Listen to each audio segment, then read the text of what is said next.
Okay, we will solve this one. Find the common ratio of geometric sequence. Number 1, 2, 4, 8, 16, 32, and 62.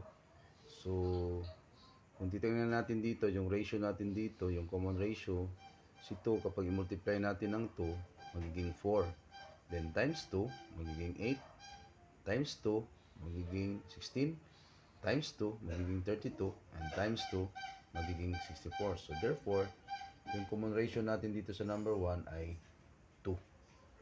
Okay, so dito naman sa number 2, multiply natin si 2 ng 3 para magiging 6, di ba? Then, times 3, 18, times 3, 54, times 3 is 162. So, yung common ratio natin is positive 3. Okay, dito naman sa number 3, so from negative 2, nagiging negative 4, ay positive 2, nagiging negative 4, then positive 8, then nagiging negative 16, then positive 32. So, we have to multiply natin yan ng negative 2. Okay? So, 2 times negative 2 is negative 4. Si negative 4 naman, multiply naman natin ng negative 2.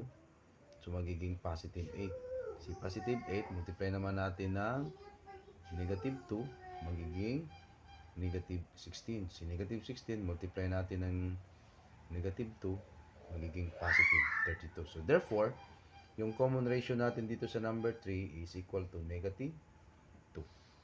Bye-bye!